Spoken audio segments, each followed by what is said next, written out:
Welcome to exclusive field report. తుంగతుర్తిలో కాంగ్రెస్లో రగిలిన వర్గపోర్. ఇంకా లభ్యం కాని 6 మత్స్యకారుల ఆచూకీ. ఎమ్మెల్యే కడియం శ్రీహరి ఆసక్తికర వ్యాఖ్యలు. ఒంగోలు వైసీపీ జిల్లా ఆఫీసులో ఉద్రిక్తత. ఈ అంశాలపై ఫీల్డ్ రిపోర్ట్ అందించేందుకు హైదరాబాద్ నుంచి మా కరెస్పాండెంట్ అజీం, విశాఖ నుంచి మీనా, వరంగల్ నుంచి తిరుపతి, నెల్లూరు నుంచి నరేష్ ఫీల్డ్లో సిద్ధంగా ఉన్నారు.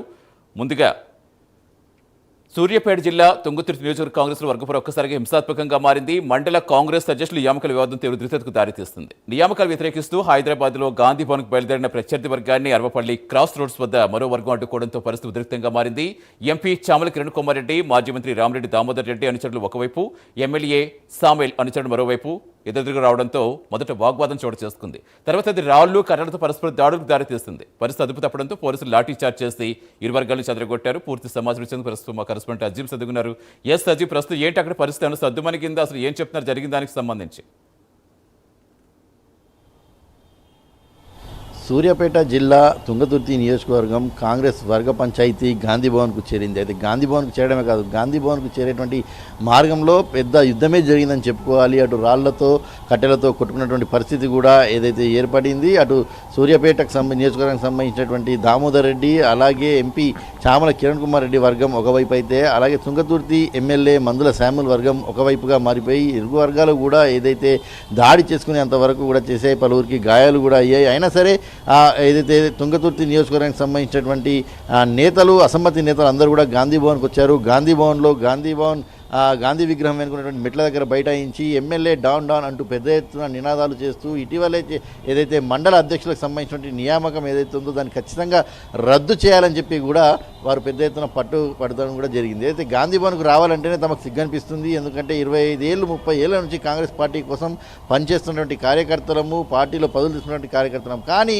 ఏదైతే 2 ఏళ్ల క్రితం, అంటే ఎన్నికల కంటే ముందు కాంగ్రెస్ పార్టీలో చేరి కాంగ్రెస్ పార్టీ టికెట్ తీసుకుని గెలిచినటువంటి ఎమ్మెల్యే ఈరోజు కాంగ్రెస్ పార్టీకి సంబంధించినటువంటి నికార్సైనటువంటి నాయకులను, కార్యకర్తలను విస్మరిస్తున్నారు. బీఆర్ఎస్ నుంచి ఉన్నటువంటి నాయకులకే ప్రాధాన్యత ఇచ్చి ఆ నియోజకవర్గంలో ఉన్నటువంటి మండలాల్లో అందరి మండలాధ్యక్షులుగా కూడా ఏదైతే బీఆర్ఎస్ పార్టీకి సంబంధించిన వారిని ఏదైతే నియమించడం జరిగింది. అలాగే పార్టీ అంటే ఎలక్షన్స్ అయిపోయిన తర్వాత సంవత్సరం తర్వాత వచ్చిన వారికి కూడా మండలాధ్యక్షులు పదవులు ఇచ్చారని చెప్పి కూడా పెద్ద ఎత్తున వారు ఆరోపణ కూడా చేస్తున్నారు. సో ఈ నేపథ్యంలో గాంధీ భవన్కు రావాలన్నా తమకు సిగ్గనిపిస్తుంది. ఇక తాము ఏమీ చేసుకోలేము, రాజకీయంగా మాకు ఎలాంటి అవకాశాలు లేవు, ఖచ్చితంగా ఏదో కూలేనాలో చేసుకొని బతకాల్సిన పరిస్థితి, ఎందుకంటే ఎవరు పట్టించుకోలేని పరిస్థితి మాకు కనిపిస్తుంది అని చెప్పి కూడా ఆవేదన కూడా వ్యక్తం చేశారు. సో ఓవరాల్గా చూసినట్టయితే తుంగతుర్తిలో జరుగుతున్న పరిణామాలు బీఆర్ఎస్ పార్టీకి సంబంధించినటువంటి వారికి ప్రాధాన్యత ఇస్తున్నారు. సో ఖచ్చితంగా వారికి సంబంధించినటువంటి మండల అధ్యక్ష పదవికి సంబంధించి ఏదైతే వారిని రద్దు చేయాలి అని చెప్పి కూడా డిమాండ్ చేస్తున్నారు. అయితే టీపీసీసీ అధ్యక్షుడు మహేష్ కుమార్ గౌడ్ని కలిసే వరకు మేము గాంధీ భవన్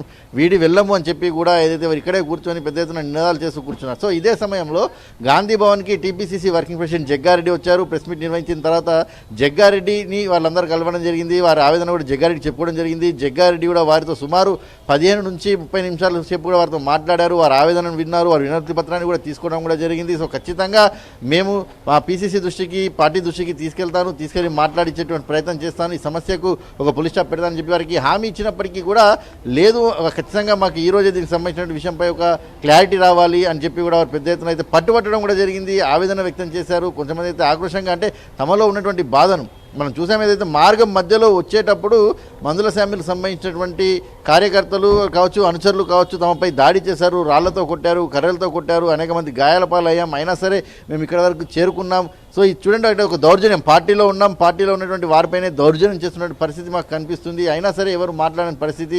అటు చామల కిరణ్ కుమార్ రెడ్డి వర్గం కావచ్చు, అలాగే అటు సూర్యాపేట ఇంతకుముందు మాజీ మంత్రి ఉన్నటువంటి దామోదర్ రెడ్డికి సంబంధించిన వర్గం అంతా, అంటే మేము అప్పటి నుంచి ఎన్నేళ్ళ నుంచో పార్టీకి పనిచేస్తున్నామో మీరంతా కూడా తెలుసుకోవాలని చెప్పి కూడా వారు మాట్లాడుతున్న పరిస్థితి కనిపిస్తుంది. మనం ఇటీవల చూస్తే గాంధీ భవన్లో ఇలాంటివి తరచుగా జరుగుతున్నాయి. ఇటీవల కాలంలో చేవేళ్లకు సంబంధించినటువంటి ఇష్యూ కూడా గాంధీ భవన్కి చేరుకుంది. చేవేళ్ల ఎమ్మెల్యేగా ఉన్నటువంటి కాళ యాదవ్ బీఆర్ఎస్లో గెలిచి కాంగ్రెస్ పార్టీకి వచ్చినటువంటి విషయం మనకు తెలిసిందే. సో ఈ నేపథ్యంలో కాంగ్రెస్ పార్టీకి సంబంధించిన వారికి కాకుండా బీఆర్ఎస్ పార్టీకి సంబంధించిన వారికి అధిక ప్రాధాన్యత ఇస్తున్నారు, పదవులు ఇస్తున్నారు, వారి మాట వింటున్నారు. కానీ కాంగ్రెస్ కార్యకర్తలను, నాయకులను దూరం పెడుతున్నారు. సో ఖచ్చితంగా గో బ్యాక్ అనుకుంటూ కూడా కాళ యాదవ్కి వ్యతిరేకంగా కూడా నినాదాలు చేశారు, ఆయన ఫ్లెక్సీ కూడా తగలబెట్టారు. సో ఇలా పూర్తి స్థాయిలో కూడా ప్రస్తుతం ఏదైతే ఇలాంటి చోట అన్ని ఇలాంటివి జరుగుతున్నాయి. సో పార్టీ పీసీసీ అధ్యక్షుడు ప్రస్తుతం అందుబాటులో లేరు, కొంత బయటికి వెళ్లారు. సో ఈ నేపథ్యంలో పీసీసీ అధ్యక్షుడు వచ్చిన తర్వాత ఈ పరిణామాలపై కూడా చర్చించే ఒక నిర్ణయం తీసుకుంటామని చెప్పి కూడా కాంగ్రెస్ పార్టీకి సంబంధించి గాంధీ భవన్లో ఉన్నటువంటి TPCC PCC working president Jagga Reddy అయితే హామీ ఇవ్వడం జరిగింది. మరి చూడాలి ఈ పరిణామం ఎటు దారి తీస్తుందో. ఎందుకంటే అజీమ్, ఖచ్చితంగా మేమైతే ఊరుకునేది లేదు. ఖచ్చితంగా ఈ మండల అంతర్గత పార్టీకి సంబంధించి అధ్యక్షులను నియమించినటువంటి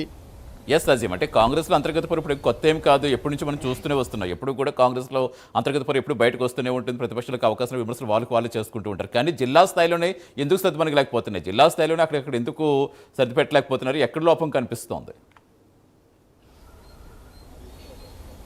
ఖచ్చితంగా అంటే జిల్లా స్థాయిలో విషయానికి వచ్చినట్లయితే ఈ పరిధి అంతా కూడా ఎంపీ చామల కిరణ్ రెడ్డి కుమార్ రెడ్డి పరిధిలోకి వస్తుంది. సో ఈ నేపథ్యంలో జిల్లా స్థాయిలోనే పరిష్కరించాల్సిన సమస్యలు కూడా ఇవన్నీ. ఎందుకంటే కాంగ్రెస్ పార్టీలో ఉన్నటువంటి ప్రభుత్వంలో ఉన్నారు కాబట్టి మంత్రులుగా ఉన్నటువంటి వారిని కూడా జిల్లా ఇన్ఛార్జ్ మంత్రులుగా కూడా నియమించారు. సో అడ్లూరు లక్ష్మణ్ అక్కడ జిల్లాకి ఇన్ఛార్జ్ మంత్రిగా ఉన్నారు. ఆ జిల్లాలో 2 సీనియర్ మంత్రులు కూడా ఉన్నారు. ఒకటి ఉత్తమ్ కుమార్ రెడ్డి, మరొకరు కోమటిరెడ్డి వెంకటరెడ్డి, ఇద్దరు కూడా ఆ జిల్లాకు సంబంధించినటువంటి మంత్రులే. సో వీరి అధ్యక్షతను కూడా ఇది కూర్చొని కూడా ఈ సమస్యను పరిష్కరించవచ్చు. కానీ ఎమ్మెల్యేకి కాదని చెప్పి కూడా వీరు కూడా మాట్లాడలేని పరిస్థితి సో అక్కడ నెలకొంది. సో ఈ నేపథ్యంలో ఏదైతే అక్కడ సమస్య పరిష్కారం కాకపోవడంతో వారు నేరుగా గాంధీ భవన్ దగ్గరకు వచ్చి పార్టీలో పిసిసి స్థాయి అధ్యక్షుడిని అలాగే మీనాక్షి నటరాజన్ ఏఐసిసి రాష్ట్ర వేళ ఇన్ఛార్జ్ని కలిసి వారి సమస్యను బాధను చెప్పుకోవాలని చూస్తున్నామని కూడా వారు మనతో మాట్లాడినప్పుడు కూడా చెప్పడం కూడా జరిగింది. ఇప్పటికే వారు పిసిసి అధ్యక్షుడి దృష్టికి కావచ్చు, అలాగే అక్కడ ఉన్నటువంటి జిల్లా కాంగ్రెస్ ఇన్ఛార్జ్ల దృష్టికి, డిసిసి అధ్యక్షుడి దృష్టికి, ఎంపీ చామల కిరణ్ కుమార్ రెడ్డి దృష్టికి, సీనియర్ నాయకుల దృష్టికి, అందరి దృష్టికి కూడా